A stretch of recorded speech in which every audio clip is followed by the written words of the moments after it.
আচ্ছা, আপনি যখন মার্কেট থেকে নতুন স্মার্টফোন কিনে নিয়ে আসেন তখন কিন্তু আপনি প্লে স্টোর ওপেন করেন কোনো একটা অ্যাপ্লিকেশন ইনস্টল করার জন্য, কিন্তু তখন আপনাদেরকে একটি জিমেল অ্যাকাউন্ট ক্রিয়েট করতে হয়। কিন্তু কিভাবে একটি জিমেল অ্যাকাউন্ট খুব সহজে আপনি করবেন চলেন দেখাই।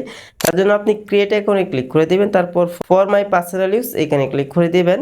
তারপর আপনি আপনার ফার্স্ট নেম লাস্ট নেম দিয়ে দিবেন, আমি আমার নাম দিয়ে দিচ্ছি, আপনি আপনার নাম দিয়ে দিবেন। ওকে, নাম দিয়ে দেওয়ার পর নেক্সটে ক্লিক করে দিবেন। তারপর হচ্ছে আপনি আপনার ডেট অফ বার্থডেটা দিয়ে দিবেন, আপনি আপনার মতো করে দিবেন, আমি আমারটা দিয়ে দিচ্ছি।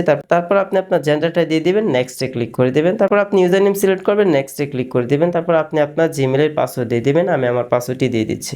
আমি আমার পাসওয়ার্ড দিয়ে দিয়েছি, অবশ্যই আপনি স্ট্রং পাসওয়ার্ড দেওয়ার চেষ্টা করবেন। তারপর নেক্সটে ক্লিক করে দিবেন। নেক্সটে ক্লিক করার পর আবার নেক্সটে ক্লিক করবেন। আমাদের কিন্তু জিমেল অ্যাকাউন্ট ইতিমধ্যে ক্রিয়েট করা হয়ে গেছে, এখান থেকে আই এগ্রিতে ক্লিক করে দিব।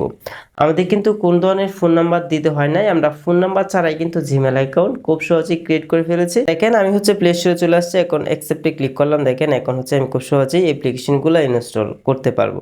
আশা করি আপনারা বুঝতে পেরেছেন কিভাবে খুব সহজেই একটি জিমেল অ্যাকাউন্ট ক্রিয়েট করবেন। তবে এই ধরনের টিপস এন্ড ট্রিক্স ভিডিও পেতে আমাদের চ্যানেলটি সাবস্ক্রাইব করে রাখুন।